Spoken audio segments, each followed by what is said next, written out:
Hello, my darlings, and welcome back to Conversations with My Higher Self. How are you? Today, I figured would take a step back and talk about what's going on right now. We're going to do a quick energy update. We're going to talk about the happening. We're going to talk about what you have been feeling, what you have been sensing, what you're dealing with right now. What is this period? What makes it so charged?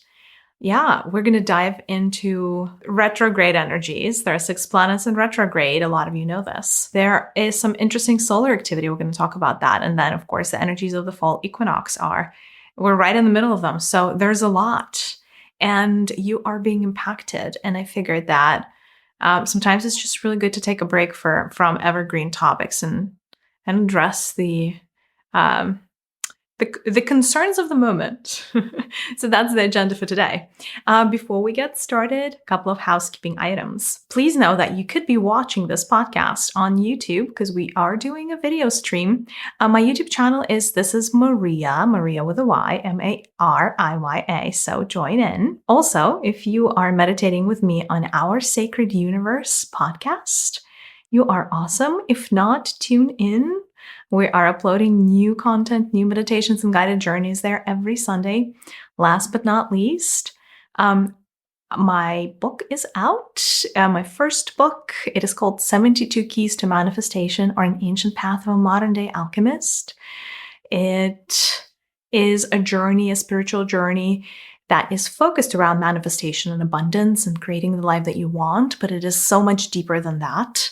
It is not your average book on manifestation. It goes above and beyond Manifestation 101. It is very dense in a good way, has an immense amount of practical advice, practices, again, meditations for you to work through. And it is a really, really special journey that would not only make you abundant, it would make you happier, it would make you more fulfilled, it'll better align you to your path. So highly recommend. Now, am I biased? Maybe. But also, if you feel cold, because this book is a calling, some of you are feeling it and others are not. And that is totally cool. But I guarantee you that if you feel a calling, it's not for nothing. There's something in that book for you. So check it out. It's on Amazon. Alrighty, you guys. That's it. Diving into the agenda of today, which is really, really important. Okay. I know you have been feeling it. What's going on right now? You probably can tell me just in terms of your feelings, in some ways better than I can tell you. But I'll just give you like a quick overview of what humanity is feeling at this moment in time. I want to say that humanity is pretty much split into two groups. One group is feeling the negative aspect of this period, and we're going to talk about why.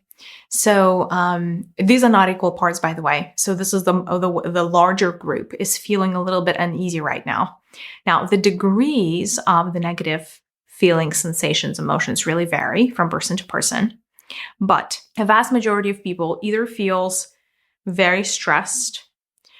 There's that feeling of uncertainty and fear of uncertainty.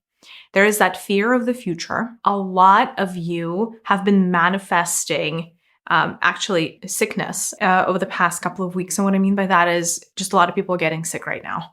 I don't mean chronic, but anything from the common cold to COVID to whatnot. So a lot of that is going on, not for nothing. There are spiritual reasons for why this is happening. A lot of you are feeling like low levels of anxiety. I don't almost want to use this word, but it's like knowing, almost like an intuitive knowing, like something is happening and you're not privy to the entire picture of what's going on. And yeah, so just that tension also. Some of you may feel low energy during this period. Some people may feel like there's no light at the end of the tunnel. That is also a little bit of the vibration that I'm sensing from the collective right now. Like no matter what I do, it just doesn't seem to get better, or I'm in the rut, or I'm in the hamster wheel. It's a little bit of that the grind is really getting to you. So there's all of that. And then obviously you look into the news trying to figure out what's wrong, right? Because you're like, I'm feeling something. What is wrong? And then of course, the news is never good no matter when you look at it, right? So you kind of get confirmation and you think, oh, it's must be the news, must be the happening. But it is so much deeper than the news. And so again, just going to provide one perspective. What we're going to cover today is probably 3% of what's actually going on, but these are 3 very important percent, kind of like according to the 80-20 principle, the Pareto law. Sometimes when you understand 20% of the issue, you get 80% of the result. So we're going to take care of the most important 3%. That's that. Now, so one group of humanity, there's like the larger chunk of humanity hasn't been feeling great. When did that start?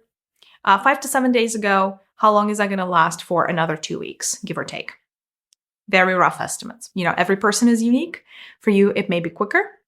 For other people, it may last a little longer, right? Because there is no one size fits all, especially given that part of what we're dealing with right now is karma. So there's definitely not one size fits all. And then you have a second group of people that, quite on the contrary, are feeling like breakthroughs. And they're feeling like excited and ignited, and they're feeling good, positive fire under their belly. They're feeling like they're accomplishing a lot of things. They're feeling like they're checking things off their to-do list. They're just feeling like things are happening because there's a lot of movement of energy. Also in your life, what could be accelerating right now can start to become eventful for a lot of you, meaning things are accelerating. And so what used to be the happening of a month right now, the same number of events can happen within a week.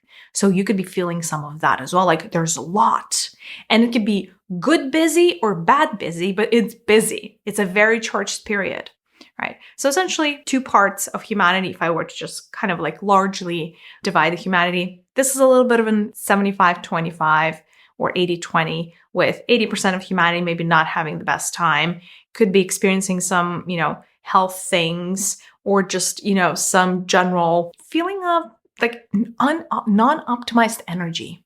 It's like your energy is not where you'd like it to be, or maybe you're like feeling a little bit lazy or don't feel like 100% with it. Maybe you just want to, don't want to wake up in the morning, or just want to take like a random day off if you could. Like that's where 80% of humanity is, and 20% of humanity is like, let's go. And this is quite polarizing. Usually when I look at the human collective, I get a lot more consistency, and I don't get such large resonance. Like I don't get such big difference between the people in their optimal state and the people in a not so optimal state. But here we have 2 polarities. And so it's a fairly polarized charged time. And now we're going to talk about what you're feeling and what you're sensing. Maybe we're going to start with the fact that we are inside of the fall equinox. The fall equinox is technically, I believe this year, it's happening on the 23rd of September, but usually you feel the energies from September 18th to about September 28th, 29th. That is the normal duration, let's say, of the fall equinox. And so we're kind of smack in the middle of it. Let me maybe talk a little bit about the significance of the fall equinox. Obviously, you know that the equinox is when we're reaching a point in the year, in the fall, as well as in the spring, where day equals night, what day equals to night. So in other words, we're supposed to reach balance, right? If balance is even a thing, right?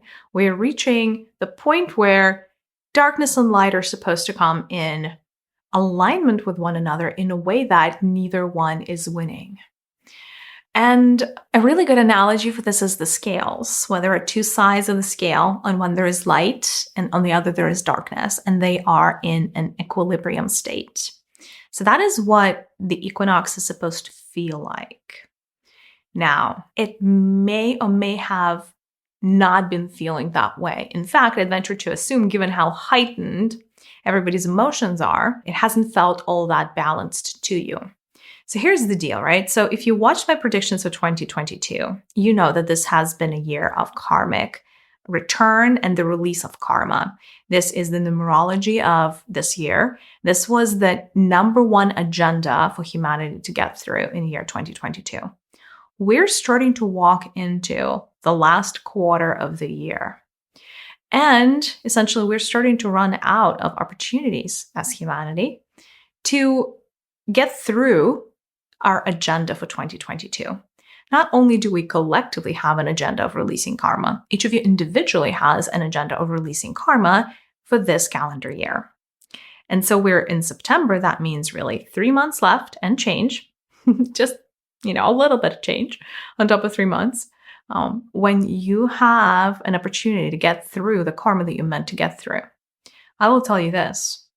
Karmic years are extremely hard. They're taxing on the physical body, emotional body, mental body, energetic body, you name it. The entirety of you shows up for karmic years. These are not the years where you can snooze. These are not the years that you can be in the bleachers and not participate. Karmic years, you are going to be engaged with reality, whether you'd like this or not. These are the years that could be massively grounding for some people. These are the years that can be massively life-altering for some people. The events, the circumstances that happen within the karmic years are never random. They are part of a very large orchestration attempt from various forces, right? So the karmic years tend to be even more orchestrated, even more pre-planned than all other years. So nothing in your life is random. So if you have had great things happen in this life, it's because you deserve them. If you've had not so great things happen into this life, be grateful because it was probably a karmic release and hopefully you all untied some knots, right? So that's that. This fall equinox is very different because you have to factor in the year that we're in as well as the part of that year that we're in. So depending on which year we're in, the fall equinox is going to bring with it very different energies. So what is the fall equinox of this year bringing about? Usually it's the harvest, right? So in the fall, we gather the crops, we are reaping the rewards. We're reaping what we have grown this year. And if we played our cards right, what would happen is that equilibrium, the two parts, the two sides of the scale, the proverbial Libra scale, are going to align in perfect balance, harmony. So it's not happening, right? If it did happen, so if the karmic release went according to plan this year, then we would have arrived as one large human family in this juncture, and we would have felt completely at peace with ourselves, with who we are, with our path, with our communities, with our countries, with everything. But that's not what we're feeling. That is not what's happening. And that is because humanity didn't get through as much karma as was the intention when we started on January 1st, which is what it is, right? But essentially, here's the thing. Remember how I told you right now humanity is broken up into two camps? Essentially, you have like a smaller percentage of humanity that's like, let's go. This feels amazing. I'm here for it. And then you have the vast majority that is like, whoa, whoa, whoa. Can't believe it's fall. Can't believe I'm feeling the way I'm feeling. Why am I even feeling this way? Nothing goes right. Why do I work so hard? All of the things and all of the feels all of a sudden are hitting you. And you're like, whoa, all the blues. And the reason that humanity is divided into two camps is not random. There's actually a precursor and a root cause of this. And here's the root cause. If you have fulfilled, so to say, and learned and untied the karmic knots that you are meant to untie in this year, and essentially if you're on track, you're going to be in the 20% to 25% of humanity that feels good right now. So you feel physically good, you feel mentally good, emotionally good, you feel energetically good. So you're going to feel like you are aligned, that you know where you're going, that you know who you are. You're going to feel pumped, right? For that part of humanity is going to feel like I'm able to do, like essentially they're just experiencing the energetic, like just heightened energy, just this feeling of like progress, high energy, high achievement, success, all of that, and also extremely positive emotions. And then you have the rest of humanity that's not feeling it. And that is because they haven't gotten through, or they haven't gotten as far as they hoped they would, each of you individually, right? Because it's almost like, there's not like one grand measure for everybody, but each of you has your own individual timeline. Each of you has your own individual set of scales. And so if you've been falling behind or maybe haven't been dealing with as many things successfully as you hoped you would, or your higher self hoped you would, you're going to feel like, whoa, there's something here that just doesn't feel good. And you know what doesn't feel good? If you're not on track, the balance of the scale ain't happened yet, right? So when you're aligning with the energy of the scales, which is also justice, right? Justice tarot card is actually the corresponding card for fall equinox. Why justice, right? Because, well, you reap what you sow, right? Spring is not justice because in spring, you've planted the seeds. Fall is the justice time. Like, did you plant the seeds or not? Are you going to reap the rewards or not, right? Unfortunately, humanity is not reaping the rewards. That's why you're feeling like there's something. Now, if some of you are getting sick, that's the good news. Because when you're sick, sometimes your guides have to step in and, this is going to sound terrible, allow you to get sick, right? Or even orchestrate potentially you getting physically sick. And I'm not talking like a crazy chronic disease or something that is life-threatening. I'm talking kind of the run-of-the-mill sick, but you still need to take time off work, right? If you're getting that right now, it's for a reason. Because one of the ways to release karma is actually through a physical sickness. Because when you're sick, essentially your body retreats. There's a whole reevaluation that happens across all of your cells, all of your organs, all of your tissues, etc. And you're able to drop a lot of things, right? There's the release. Very often you don't want to eat, or your food consumption goes down. Your movement, number of movements that you're making goes down. So essentially it's like a mini hibernation. And mini hibernations for your body are really, really important when stuff needs to be released, when things need to be cleansed, right? That's why if you're sick for a prolonged amount of time, usually you lose weight. Maybe not a lot of weight, but you lose some weight, right? Because it's the cleanse that happened, the release that happened, right? So if you are getting sick right now, this is good. That means you need to release some stuff before you can move forward. So be grateful. Right now is actually a really good time to be sick. Not that I'm advertising sickness, I'm just saying. So that's that. The good news is there are 3 more months, October, November, December, before the end of the year. So there's still time for you to work through your karma. There is still time. There is still time for you to do the right thing, make the right choice, etc., etc. Obviously, right? So during the karmic years, there is some karmic release that could happen just because you're doing energy work and you're working on yourself. But the vast majority is going to happen through the circumstances of your life. So whatever you're being presented in your life. One thing to pay attention to, right, around like what areas of your life need to release karma. And I kind of said it, but I'm going to repeat it because this is kind of critical. We're on this final stretch, right? So a reminder is always good. Whatever your life is putting in front of you as a challenge, like your life is itself, like your life path, almost like a river, is going to take you to particular areas or let's say places or people that it's almost like it's waving a flag and is saying, hey, pay attention to this, right? So in this during the karmic year, you would naturally gravitate towards particular areas of your life. Like some things just become very important.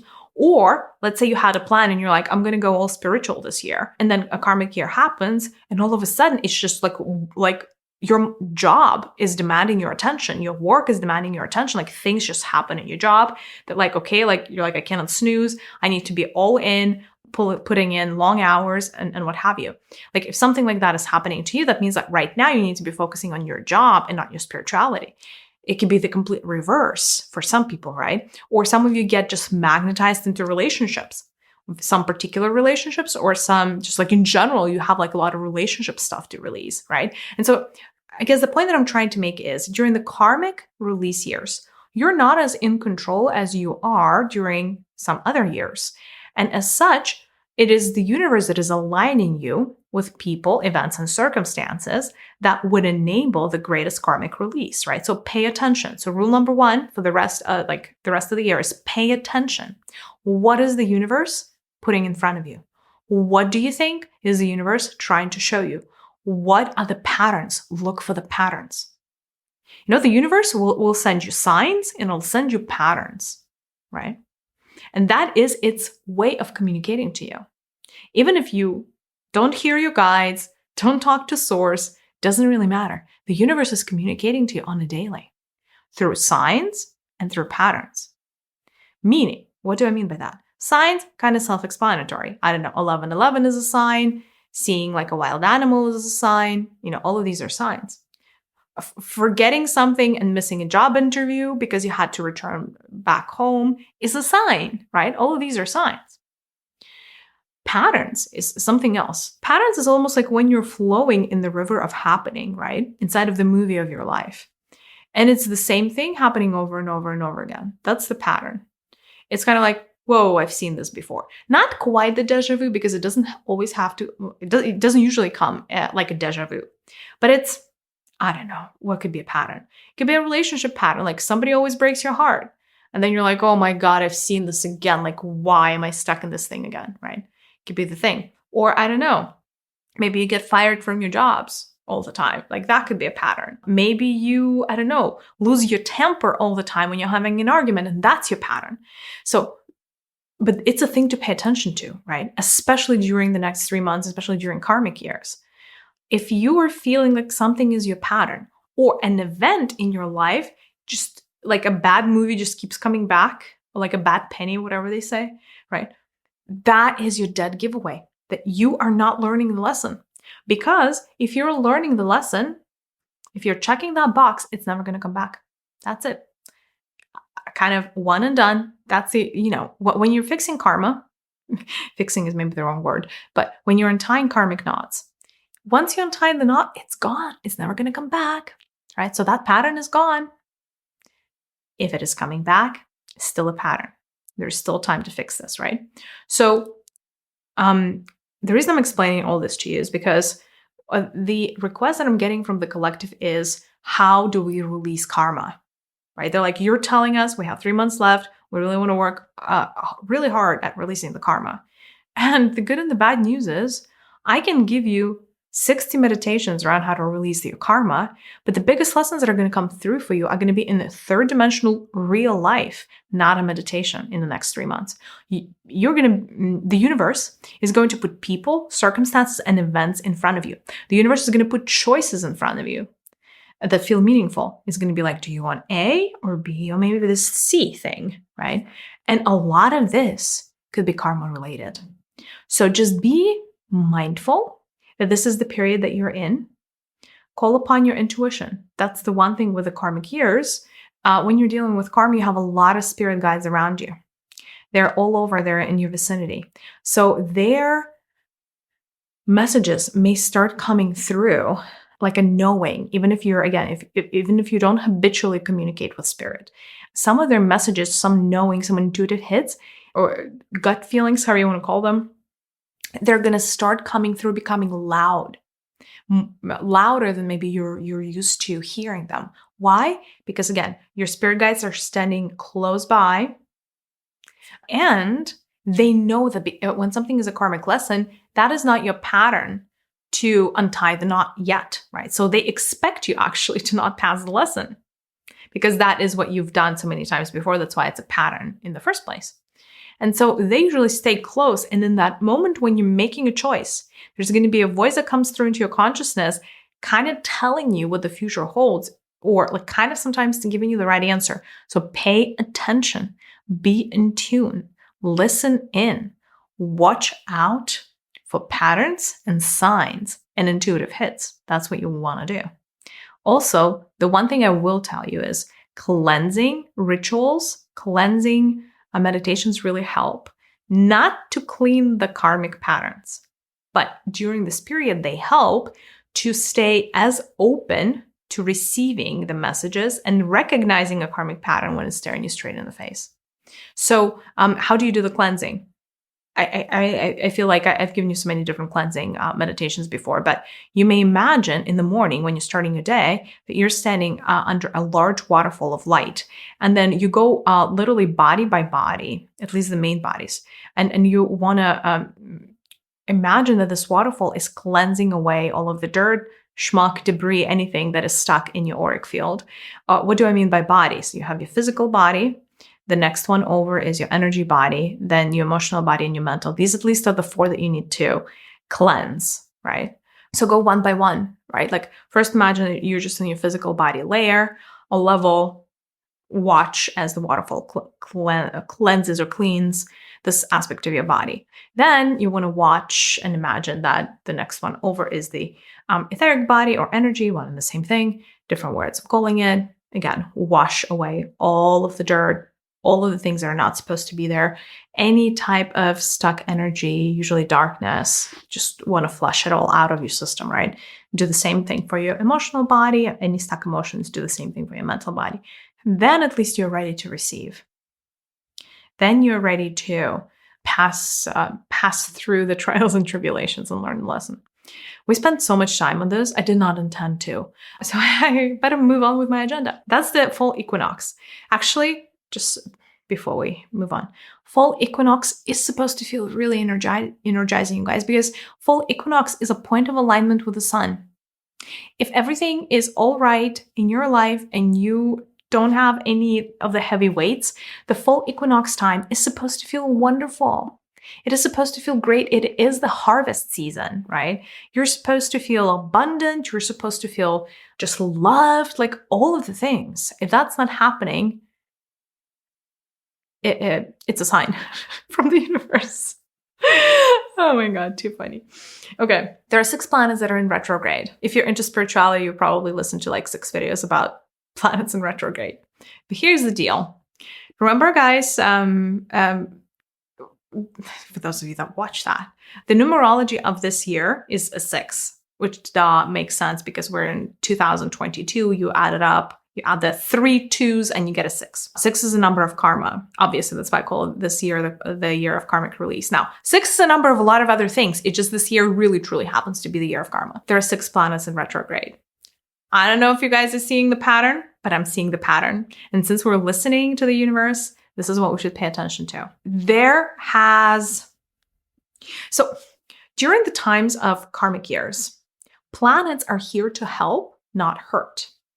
It has kind of been understood, and shall I say, I don't want to say it was pre-planned, but it was understood that humanity may fall behind in terms of dealing with its karmic lessons because, again, patterns are so hard and third dimensional realities are also quite dense and there's a lot of there are a lot of impediments to making good progress, right? I think I may have said it before, but I'll say this again. All the good things happen really slowly in 3D, and some of the bad things can happen really quickly. And that is one of the patterns. Now, again, it's a very large overgeneralization, but it was expected in some ways, right? That during this karmic year, humanity was going to need a little bit of a pick-me-up. And so when this whole cosmic song and dance was planned, 6 planets in retrograde was pre-planned, right? Not a random happening, an intentional happening. What are the 6 planets that are in retrograde? Mercury, a favorite. There's Jupiter, there's Saturn, there's Uranus, Neptune, and Pluto. These are the 6 planets that are currently in retrograde. Some of them are going to start coming out of retrograde in October, but we still have 2 weeks to go. So what does it mean? I'll just give you a little bit of my perspective. 6 planets in retrograde. 6 is the numerical frequency of this year. Why was it pre-planned the 6 planets are going to go in retrograde? Is because it's a dead giveaway that all of these 6 planets, again, 6 planets in retrograde, numerology of number 6, they're here to help you clear away the karma. And it was kind of expected that by Q4 of this year, we're now going to be in a very good spot as humanity. That's why there is alignment from the cosmic teachers. Planets are cosmic teachers. That, essentially they're gathering together and saying, hey, we're going to help out. And every single planet that went into retrograde, by the way, Venus was already in retrograde prior. She didn't want to go as part of this whole large, big boys club, so to say. She came before. And now there's a lot of masculine energies that are in retrograde, but maybe masculine is an overgeneralization here. But they're here as helpers, right? So pay attention to what you're feeling during this retrograde season. When planets go in retrograde, is always backwards movement, right? It comes across. They don't move backwards. Planets always move in the same direction. However, from the positioning of Earth, the standpoint of Earth, the viewpoint, it feels like they're moving in reverse. And that is always, it's kind of like repeating the same thing over and over again. It's kind of like moving backwards a little bit. Retrograde movements are extremely fertile periods for you to solve and release the lessons of that the planet brings, or release karma in the domain of the planet. So I'll really quickly, give you an understanding of each of these 6 planets and also their collective energy. Because once the 6 come together, if there were 5 planets in retrograde, we would collectively get a very different energy. So I'm going to give you one individual and then one, we're going to go planet by planet really quick. And then we're going to go overall what happens. When they gather around the 6 planets, what's happening. Okay. Mercury is the one that's talked about so much. I almost want to skip it. But Mercury, of course, is I wanted to say is the god. He was the god, among other things. It's a planet responsible for communication. It's a planet responsible for innovation in some ways. It is a planet responsible for, I guess, in our immediate vicinity, for a lot of things that are science related. So Mercury has it's an intellectual planet, is what it is, right? So it's essentially the aspect of masculinity, that's the intellect. Mercury is extremely sharp-witted. It is, really good at connecting the dots. It has a really, really good, sarcastic type of sense of humor. A little bit of a trickster planet, not gonna lie. It's also young. It's on the younger side. So Mercury runs between 18 to 22 years old, like a male that's 18 to 22, that's the energy. And so they're a little bit, impatient. That's also Mercury. So what are the lessons that Mercury brings? Anything that has to do around finding consensus, right? Finding the middle ground, wanting to be flexible as opposed to not flexible, right?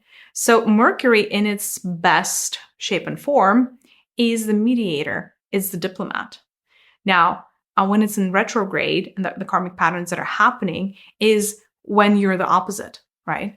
So the karmic patterns that maybe are coming up for you is when you don't want to be flexible, when you're like, it's my way or the highway, when you don't want to listen or really truly factor in the opinion of another, and you're just trying to push your agenda. So there's a little bit of that. Another thing that I will say is this. Sometimes, and that's also the lesson of Mercury, so it owns the intellect. So when you are making decisions that are purely logical and completely not in alignment with your heart, this is going to be fair and square in the domain of Mercury retrograde type of karmic release. Meaning, what it's here to teach you is that there's more to life than intellect, despite the fact that it runs intellect. Mercury, actually itself as a planet, is smart enough to recognize that it takes 2 to tango in a human body, and that is both heart and mind.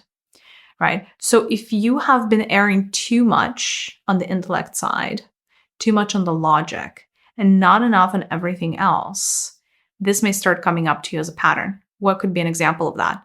I don't know, a female entering into a relationship because the guy can provide for her instead of a heart-led connection, right? Would be an example of leading with your head. Or when you're selecting a career for yourself or a college or a major in college, and you're selecting career based on money, not your passion or what your talent is, right?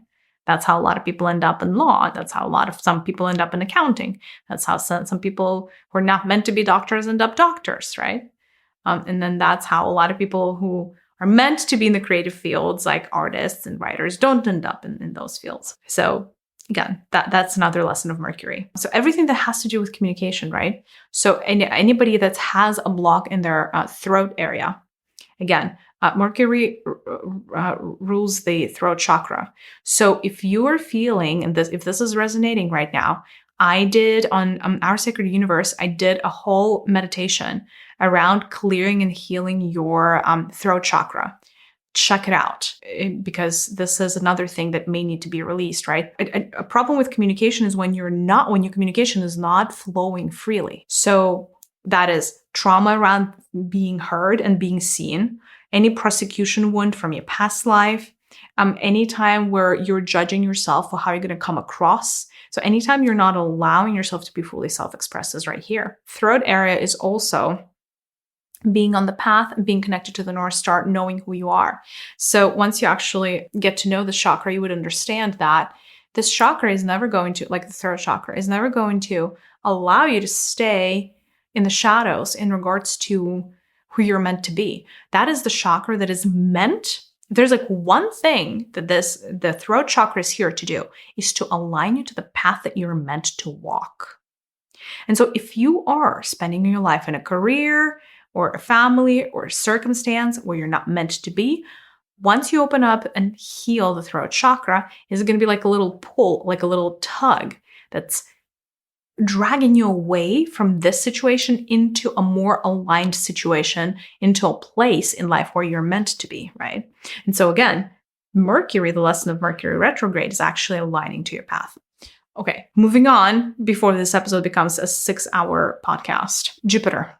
Jupiter is in retrograde is all about playing it small. That's the shadow that you're working through. That's the karma. Playing it small. Because Jupiter is actually really huge, you guys. That's Zeus, right? He's the king of Olympus, at least. Jupiter is supposed to be expansive, right?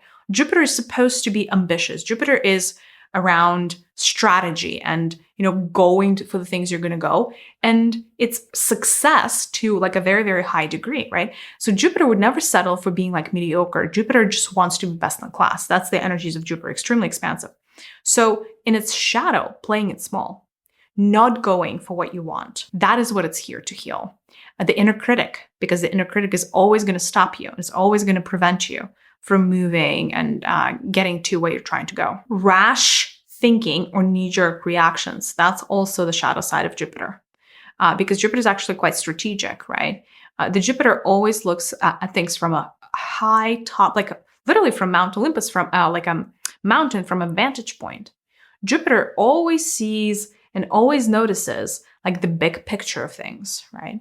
So if you feel like you are sometimes making decisions that don't pan out, again, shadow side of Jupiter, but part of it is trust, right? Cultivating trust in yourself and cultivating trust in the universe. That is really the lessons of this retrograde energy in terms of karma. Playing it small, I've already said, right? Settling, right here. Big one for humanity. You guys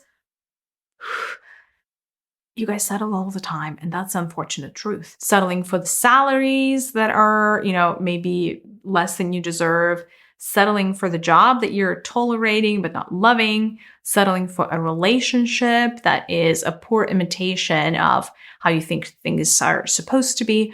Just a lot of settling, right? And that is also the retrograde. That's what the retrograde of Jupiter is pointing you to. Good time. Right now is a really, really good time to finally do the right thing, to finally go after what you want, to stop playing it small, to stop believing in your own incompetence, to stop believing the story that's telling you that you're not enough, you're never going to make it, nobody cares, nobody's going to help you. Because, again, all of these are limiting things, and all of these should probably go. That's Jupiter. Saturn. Saturn obviously is all about limitations, right? It's kind of like the chokehold a little bit. Saturn is what's going to get in your way of achieving things. Saturn rules Capricorn, so it's all about achieving your goals through gradual movement. Saturn can help you build things that are truly huge, but it's going to require the blood and sweat and tears. When Saturn is in retrograde, there are a few things that are happening. Essentially, the lessons here are impatience. So that's the one pet peeve of Saturn that it wants you to let go of. Now, impatience is a trend. Like, it's a big, big problem for about 30 to 35% of humanity. They're feeling impatient all the time. There are many reasons for that. Part of it has to do with some souls are just used to higher dimensions, and so this feels terribly slow for them. And some other people just haven't come to terms with their own personal timeline. And because they're not in harmony with their own personal timeline, they always feel like they're behind. And then there's, of course, this concept of pressure and putting pressure on yourself of like, I need to do this by a certain age, yada, yada, yada. Now, of course, the more you do that, the more it backfires on you. And also that energy of comparison is also here. So the two shadows that Saturn is here to fix and help you fix is impatience and comparison. The energy of comparison. Because If you are trying to climb the mountain, but you keep looking left, right, behind, sometimes going back, you're never going to climb the mountain. And the Saturn is here to help you climb the mountain, right? And also this like feeling of like, are we there yet? Are we there yet? Are we there yet? Saturn doesn't appreciate that. Saturn likes people who are willing to put in the work, right? So impatience is here like in the shadow of Saturn, but it's here to come and heal. Also, another thing. Ooh, that's coming in really strong, you guys. Okay, shortcuts. But okay. Some of you have very deep-rooted, very deep-seated patterns. This is a small percentage of you, like 2%, but the patterns are really strong. And this is all about where can I cheat? Where can I play the circumstances or people to my advantage? Where can I use manipulation, etc., to go ahead faster? And this is like, I guess, not all that far from impatience, but it's like that step, that extra step. Some people are just impatient, and some people are going to do something about it in terms of cheating, right? There are a lot of things around here, like theft, for instance, or forgery. All kinds of things where you're like, it's not maybe all that legal, but you're like, I'm going to do it anyway. Or just maybe it doesn't have to be illegal, by the way. It could just also be unethical or something that just in your heart of hearts, in your conscience, this is not right, but you're going to do it because you want to get ahead. There's a little bit of that Saturn is also here to heal, because Saturn has extremely, extremely strong principles. It has a very strong moral code. It has very strong opinions. And, we can argue till the cows come home whether those opinions are right or wrong, but it dislikes people that are not able to follow, not even authority, but kind of like the letter of law, I guess, and authority. Yeah. So like they don't really like rule breakers and cheaters and thieves. Not they, Saturn doesn't. So that's the shadow side of Saturn. So this may come up as a pattern. When you're like, I know I'm not supposed to break this law, or I know I'm not supposed to do this thing that's, not quite right, but you kind of want to do it anyway. Like it's going to come through for some of you as a very, very strong temptation. If you want to untie the karmic knot, don't do it, you guys. As simple as that. So that's Saturn. Neptune. Neptune is all about the deep waters, right?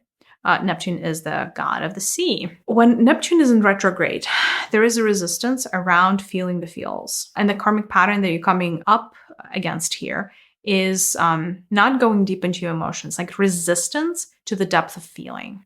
There's all kinds of avoidance techniques. Distract yourself. Let's say it's a relationship, and let's say it's a heartbreak. I'm just going to give you an example. Let's say somebody really broke your heart.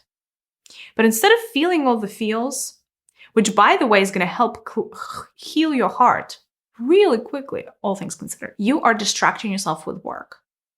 Or you're distracting yourself with a new relationship. How about that? Or you're just distracting yourself with dating or something else, drinking. That's a pattern for some people, right? So you're like, okay, don't want to feel the feels. Don't give me the feels. I'm kind of brokenhearted, but I'm not. And so it's this denial as well around the way things are, right? And so it's like that deep, deep, deep desire or fear. Desire to not dive deep or fear of diving deep. Another issue, actually, specifically, that this one, Neptune came here to teach. But this particular season, there is a very interesting agenda, is all types of issues around human commitment. Because again, commitment is like this deep, it's like a thread that connects to people. Like when you're deeply committed to somebody, it's for life, I guess, right? And there's been almost like the reverse of that a little bit. Like the pattern where humanity is going is like fewer commitments. Fewer people are willing to commit. Even when those commitments happen, they get broken. So again, the integrity is just not there. And this particular commitment is, again, around relationships. So if you have a pattern of not being able to commit, or you have a pattern of, ghosting people, not getting back to them, breaking your promises. Say you told them you would show up and you're like, I just don't feel like going to that party. These types of things. Now, we're talking small commitments here, from very small commitments to very large commitments, right? I don't know. What could be a very large commitment? Marriage could be a very large commitment. Committing to a relationship, committing to supporting somebody and then saying, you know what? Never mind. Committing to a friendship and then not holding your end of the bargain. Like there's many, right? So issues around commitments is something that Neptune is here to fix and heal, because from the perspective of Neptune, humanity, the state of integrity within humanity is dire, and Neptune would like to help heal and fix that. So that's that. And then there's also a little bit of murky waters that Neptune is here to fix. So the murky waters that I'm referring to are people who are just in a state of perpetual coasting, and nothing ignites them anymore because they're not going to let anything ignite them anymore. It's like their hearts are dormant and they're just like floating, and they're like, you know what? I kind of don't, it doesn't really matter what happens. I'm just going to stay with my status quo and just like float around and, whatever the wind blows. So that is actually a very tricky pattern. It's not quite depression, but it's like almost like a precursor to depression, where you're like, it's not quite apathy, but it's a precursor to that, right? It's like this coasting.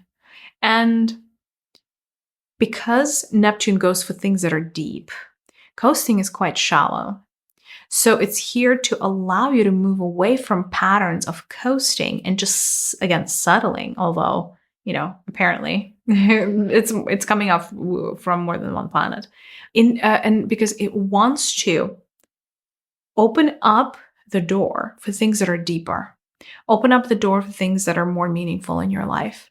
And you cannot have it all. You cannot have the best thing, but also, a mediocre thing at the same time. You cannot be coasting and also get all the things that you want. It's like one or the other. So that's Neptune. And Pluto. So Pluto is actually, in this particular case, is taking you really, really deep into your spirituality, and it's making you question everything. So here we have the shadows of Pluto, or doubt. So doubt is coming through big time. Confusion around spiritual teachings. Who do I trust? You may be aligning with a lot of content that is conflicting right now around spirituality, if this is your lesson. You may be aligning with things, like not even, maybe aligning is the wrong word. The universe, but I guess it is aligning. The universe would put things in front of you. Spiritual content, or teachers, people, I don't know, podcasts, videos, all of it, books. And you will have some very strong reactions to some of them. And there's like a range.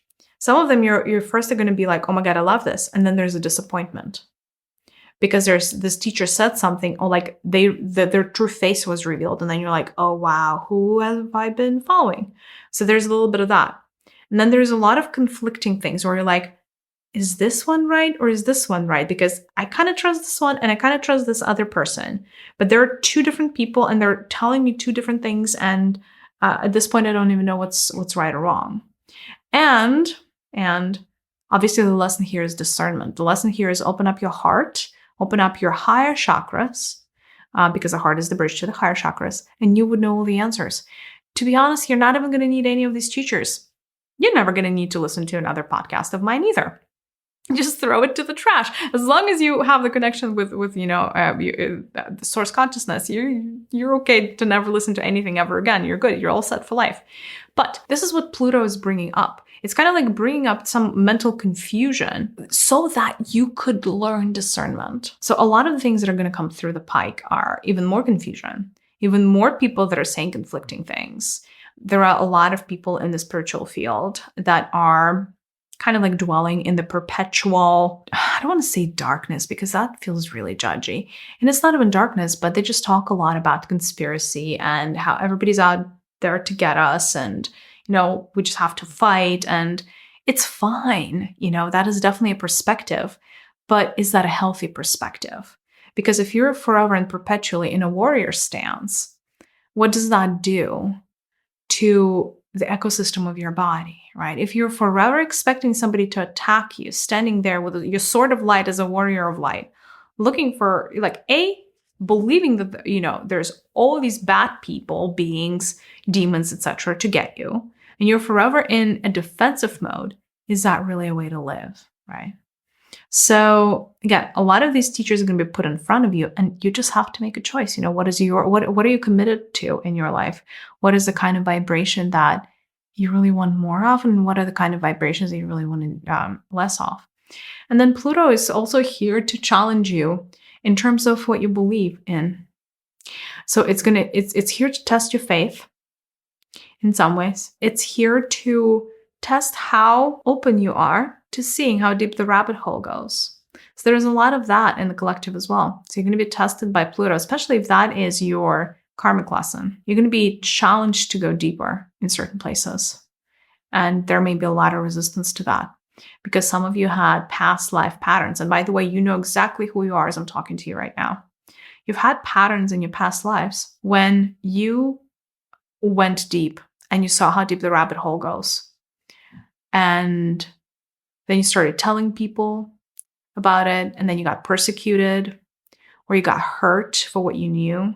And so there's that shadow creeping up in humanity where knowledge actually equals pain. Like spiritual knowledge and spiritual understanding equals pain and persecution. And that is another wound that Pluto is here to fix, because I'll tell you this. This is a pattern of humanity where a lot of people, like Colvin witches burned at the stake, had to suffer for their special quote unquote abilities, for being a healer or a shaman, etc., for hearing voices in their heads, right? Which is really only clairaudience, for communicating with spirit, for seeing things that are not there, etc., etc. A lot of people got into a whole lot of trouble for that. But I will tell you that this is an old pattern, and humanity is ready to shed that. Shed like old skin. Well, in this generation, spirituality and the depth of knowing is not going to get you into trouble. So if you are in hiding and if you're worried and if you feel like there's somebody out there to get you because they already did in your past life, or you got burned at the stake, or something else happened, there's all kinds of torture that happened for people who had, quote unquote, again, special abilities in past lives. We are changing the pattern, you guys. We are transforming the pattern. There's a lot of cleansing that it is happening on this particular layer within the collective consciousness. There are a lot of beings of light, like millions, helping humanity clear that karma. So if you're worried that the future is going to be more like the past, it is not the case. You are extremely well protected in this life. In fact, this is the life to spiritually come out. This is the life to spiritually go deep as far as the rabbit hole would allow you. So feel free to do that if that is your thing, if that is your calling. Okay, 6 planets. When these 6 masculine planets are coming together, what do we get? We get a potential for a massive upgrade in your masculinity. I don't care what gender you identify with. You all have masculine and feminine energies running inside of you. So a lot of this charge period is going to be dealing specifically with your shadow of masculinity. So what are the most important things?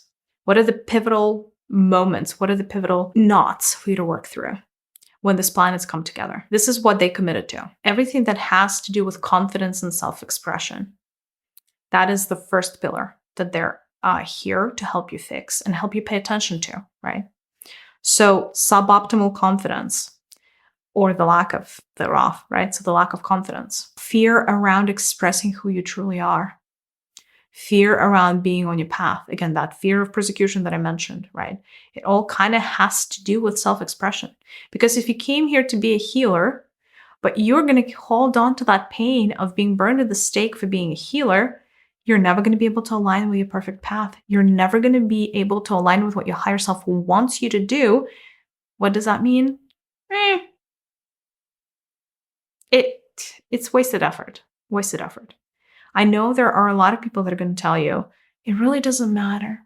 There's no plan. You don't owe anything to anybody.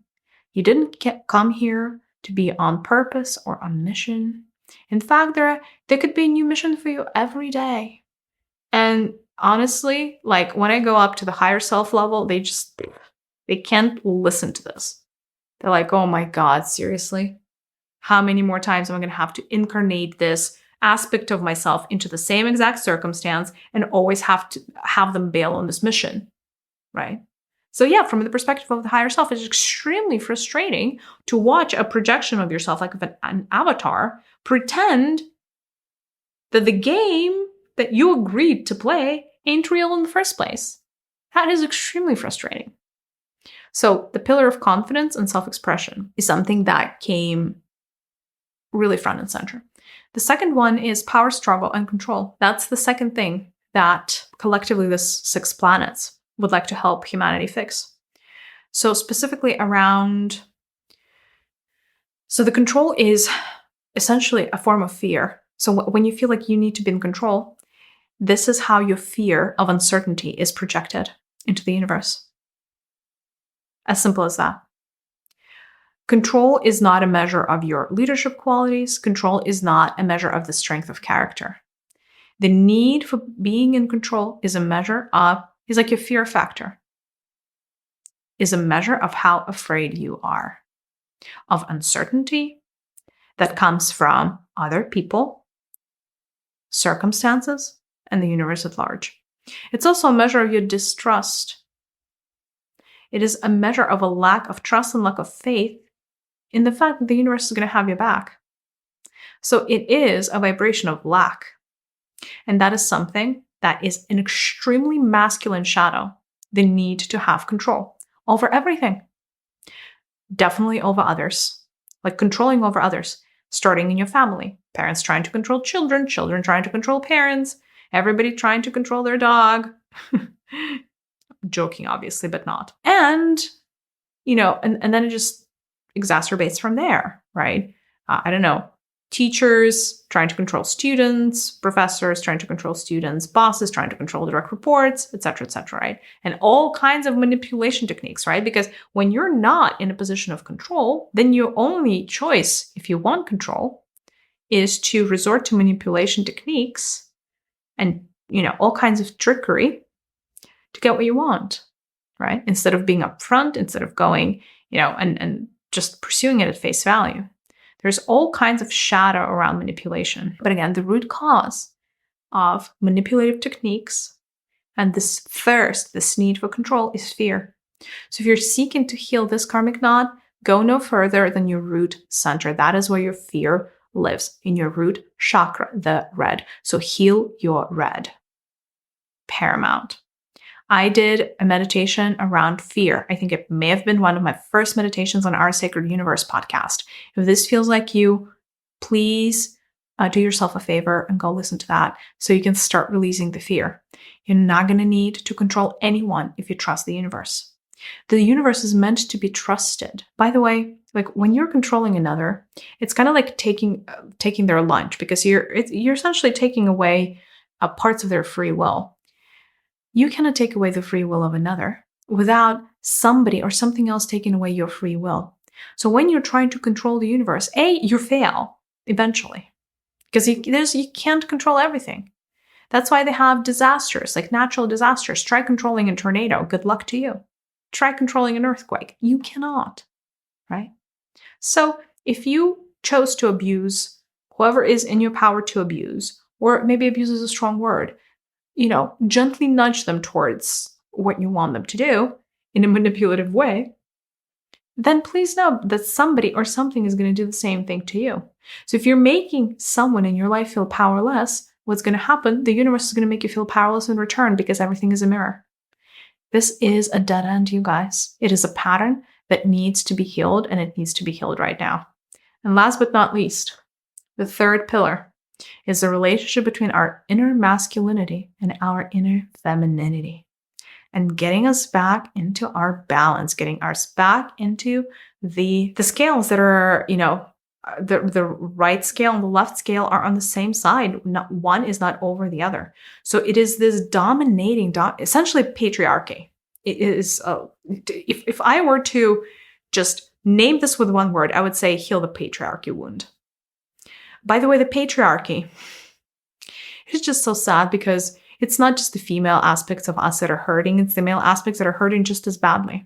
It's both of them, really, because men had to become so strong, and the men that didn't want to become strong, they had to fake it. And it's so hard to fake it all the time. That's why men develop all kinds of ailments around their back and their bones.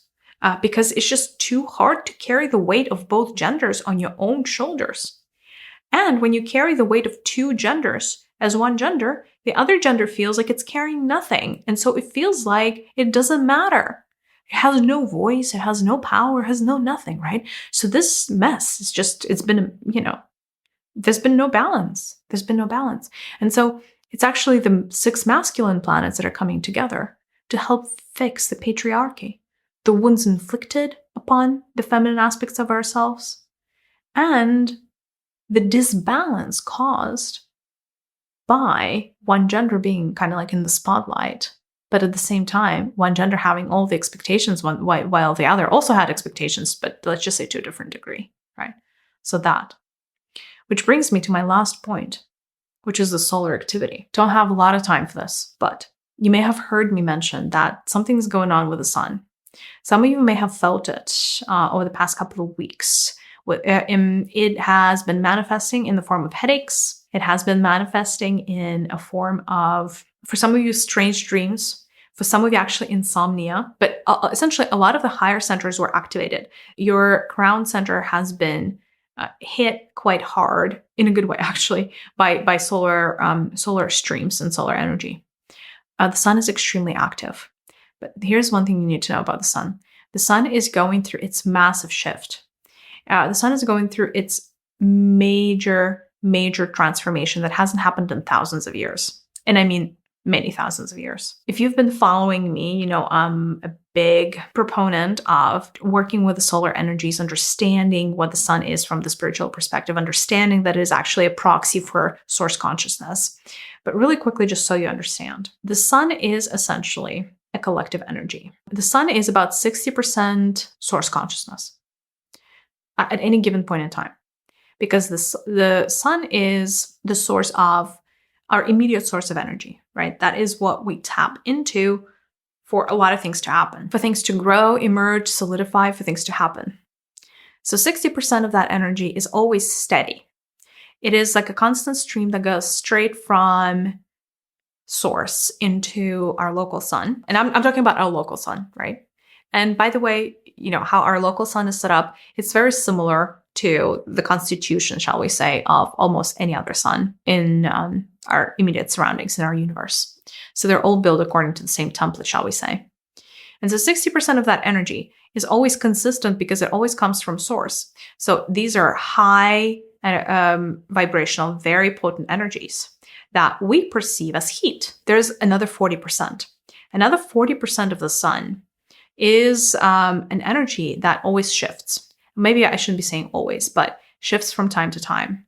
So the sun is a collective energy form, and source likes to work with different beings that it appoints as almost like a temporary holder of the office of the sun. In the same way that you guys would have a president of the country that is being elected, source elects almost like the president of the sun. That came across so wrong, and it's such a bad analogy, but hopefully you catch my drift. So essentially, there is a consciousness that is going to be 40%, like it's going to be, it's like, let's say a higher self that is going to donate 40% of its, essentially 40% of the energies of the sun is going to come from this one consciousness, 60% of the energies of the sun are going to come from source. Earlier this year, right around the summer solstice, we've had a massive shift, massive solar shift. And here's what happened. The 40% that are the rotating 40% of the solar energies that used to be masculine, there used to be a masculine consciousness taking up that 40%, have flipped their polarity. And so essentially, the old energy, the old president retired, so to say, from our local sun, and the new president joined in. This new consciousness is female. So it would not be incorrect to say that starting June 21st of this calendar year, the sun has been female. I know. Sorry, I'm getting all these feedback from the collective of everybody who read my book. In my book, by the way, if you haven't read it, I talk a lot about the sun. I go really deep into the sun. And I, time and time again, I've called the sun the father. And I have said that it is a masculine energy, which it is, by the way. Because we have to factor in that 60% of source is still there. I'm not saying the source is masculine, source is both, right? So the masculine energies is still there. However, there has been a shift. I don't want to break your paradigm too much, but enough of you have been feeling something different, else new and different from the sun. For enough of you, the fact that the sun is not female may not even come as a great surprise. In fact, if you open your heart, you would know that this is true. Like, this is the type of knowledge that would resonate with you so deeply, almost like on a DNA level, because you've gotten the memo more times than one already, because the sun, the energies has really shifted. It's very different now. It's also accelerating because not only are these energies female, these energies are high dimensional, high frequency female. So there's essentially the new teacher in the sky, and this new teacher is female, and she's going to start sending all kinds of codes to planet Earth. So part of the things that you have been sensing over the past few weeks, and you will sense it actually until next June 21st of 2023, because she's making her first round, right? It's that first solar year that, when this new consciousness joins, that's really pivotal. And so essentially she is just growing her roots here, right? So she's just like fresh off the boat. There's usually a period of overlapping of the old energies and the new, right? So, but anything that I wrote in my book, by the way, still stands. Those practices still work for the next at least 50 years. You're fine. Nothing that I said in there is incorrect. But I also want to acknowledge what's happening, because for some of you, this may be the biggest insight from this entire podcast, is that the sun is not female, and that essentially divine feminine has arrived, believe it or not. And it just happened. And that is why every single eclipse and solstice is going to be a big unlock of these energies. And that is also why some of you are feeling the energy coming through like crazy right now. Because for the sun, when the new consciousness joins the sun, before this first year, before this first loop is completed, the sun is, I don't want to say in training, but it's a calibration period. And every day the calibration happens. So the solar energies are kind of attuning themselves to every single planet, to every single being on every single planet, because again, the sun is the teacher in the sky, right? And then all of this activity, shall we say, culminates in 4 points of the year. So we started with the summer solstice, which was essentially day zero. was day zero. So June 22nd of this year was day one of this new solar consciousness. This fall equinox that we are experiencing right now is the first pillar of the sun, where it's essentially the first stake in the ground that the sun did. And there's going to be 4 stakes in the ground before she completes the first cycle, where she's like, I've arrived. And so far she's anchored the energy of the harvest and this energy of like equilibrium. So she's staking her claim on energies, right? So she's really growing roots here. And that is why also for the part of humanity that feels like they are aligned right now, that they're energized, that they're on point, stuff is happening for them. There's like breakthroughs, they get invited places, they get, I don't know, all types of things like that. Part of the reason is because they have dealt with their karma. Another part of the reason is that they're naturally have been connecting with the sun in a way that's healthy for them.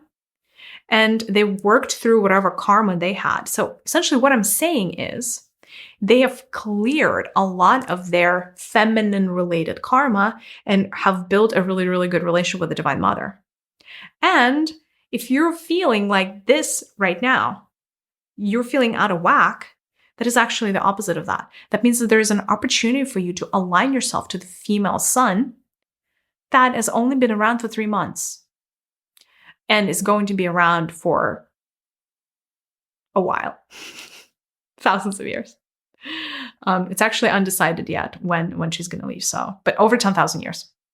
She's at least here for 10,000 years. And then we shall see, I guess. Essentially, the next thing is going to be winter solstice, spring equinox, and then summer solstice. These are the other 3 points where solar activity is going to get crazy. So right now, I can already tell you, you should expect to feel, I don't want to say discombobulated, but you will,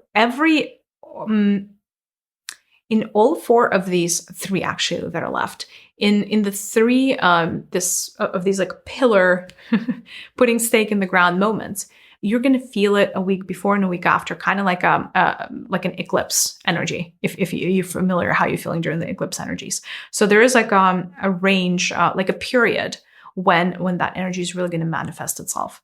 But this is also a really amazing opportunity for you to connect with the sun, because even if you've been doing sun work before, connecting to the sun specifically during the eclipses and the equinoxes, the 4 points, right, of it, because essentially they together they would, if you drew the lines between the 2 equinoxes and the 2 solstices, you would get a cross, right?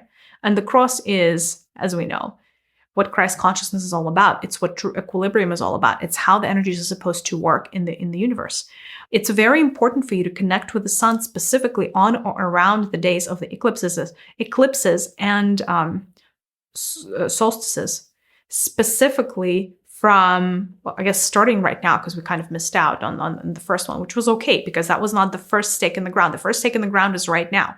So right now is the first point that you would need to essentially greet the female sun, introduce yourself, establish a heart-to-heart relationship. So this is the sun that wants to have a relationship with your heart, not anything else. Remember how prior the sun, really the only relationship with the sun, or the optimal, essentially the sun could come through your solar plexus and the sun could come through your crown. Those were the 2, shall we say, chakras that the sun could come through.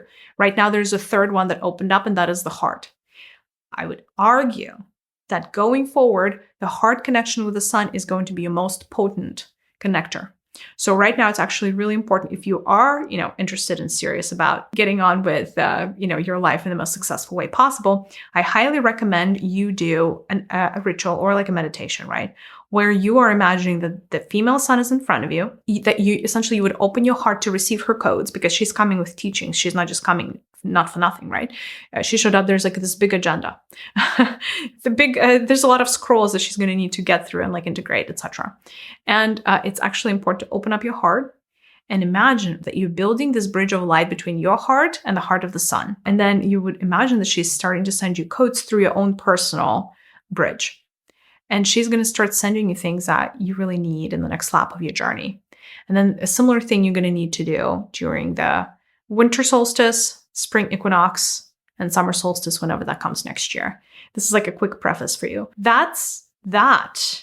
Really important. I know initially I wanted to make this whole episode about the sun consciousness and sun energies. And then I looked at the state of humanity and I was like, we're going to have to talk about karma. Never mind. And then let's talk about all these retrograde planets. But essentially, I know there's been kind of a lot. I wanted to see if the collective has any questions, because last thing I want is to leave you guys all so confused. I'm here to receive the question, anything that's going to serve humanity. The question is, so what is the significance of the sun turning female? What is going to change? What does it mean? How is our life going to be different? Well, I mean, it's like having a female president over a male president. It's still the president, right? And that president is going to make all manner of decisions, but the leadership style is going to be very different. And, this whole system is going to be very different, because the sun impacts the entirety of the solar system, obviously. So it's a lot of celestial bodies. And essentially, the first thing that gets rewritten when the new solar entity joins source and joins force with source, the first thing that gets rewritten is the solar matrix. So essentially, the matrix is going to get a massive upgrade. And it has already happened. It's started to happening, right? The matrix doesn't always never gets re-uploaded, just like one fell swoop. It's actually, small amounts of code, so to say, get uploaded. And there's like a sequence to that update. So it's not just one and done. It's a phase-in approach, which is really smart, actually. Just because, if something doesn't work, you can always fix it. Humans are not going to know. So what's happening is the solar matrix is being updated, which essentially it means that the energies are going to keep shifting. They're not going to be stagnant. They're not meant to be stagnant. With the solar matrix, the rules are changing. It's kind of like essentially the Constitution is being rewritten. So how, humanity's values are going to be eventually upgraded, shifted, a lot of things really. New teachings are going to come through. She's not going to leave any stone unturned. Yeah. And so essentially, like, it's kind of like we've had the king for the past, I don't know, 20,000 years, and now we have a queen. Again, still a monarch, not that fundamentally different from that perspective, but a very different energy. And this one, like I said, is very heart-centered. So the number one agenda item for this entity, being that now runs the sun alongside Source, is opening up humanity's hearts. So you're going to see a lot more heart-based leadership come through, a lot more of heart activations, a lot of that coming through just spiritually. But everything is going to shift, right? You're also noticing as the Matrix is going through the upgrade, things are speeding up. Everything is speeding up. Everything feels faster. Some people I don't know when my time goes. That's part of it because our Matrix, I don't know if we've ever spoken about it, but it's, the codes are quite old. And so it moves slow, comparatively speaking. But you wouldn't know that it moves slow until all of a sudden things speed up. And then you're like, is it faster? It's kind of like the internet speed. Remember, you're like, when you had flip phones, it felt like the internet was okay on mobile. But now, now we're in 5G mode and like it's really okay because you can now watch movies on your phone. And it used to be that sending an MMS was like a big deal. But then that did not feel slow. It's in comparison. If right now you had like an iPhone in one hand and then a flip phone from, I don't know, year 2000 in the other hand, and if you were to compare the flip phone to your newest iPhone, you'd be like, whoa, this flip phone is real bad. But when you just had the flip phone, it didn't feel this way. So the same thing here, the Matrix is being upgraded. It's the same thing as a technology upgrade in some cases. I'm not saying that Matrix is technological in nature, but the mathematical mind and the concept behind how the Matrix was created is not dissimilar to how engineers of today are creating technology. It's a very similar thought process, and it's a very similar vibration. So that being said, the only way that you know that this is moving faster is because you remember how it used to be slower. But by the way, even this takes a certain level of discernment. Some people haven't really noticed anything, but it could also be that they haven't been personally upgraded to the new Matrix because, again, it's a step-by-step process. Like it's not a one and done. So this is different, right? And again, it's the age of the maiden. So it's the age of divine feminine is essentially here. It's upon us. It has arrived. So the polarities are going to flip, right? So we had the patriarchy, and now we're gonna get the reverse. Not to spoil everything because I just told you the plan for the next 3,000 years, but I hope you guys forgive me. Obviously, it's not going to happen overnight, obviously, because things in 3D are very slow, even when they're divinely guided. So not overnight. Either way, right? And by the way, we want the polarities to flip. That is how this universe is meant to work. If we only had one polarity in charge, everybody was going to be bored to death and nobody would reincarnate here. So we want polarities to flip because that is always an opportunity for us to upgrade, for us to be even more aligned, even more in touch with our higher selves and all of that good stuff. So it's nice when polarities flip. And, we've sat with the masculine polarity for so long that, it's nice for a change. I know there's one other question from the collective that I meant to address before we end the session. What is the question? Anything that we spoke about?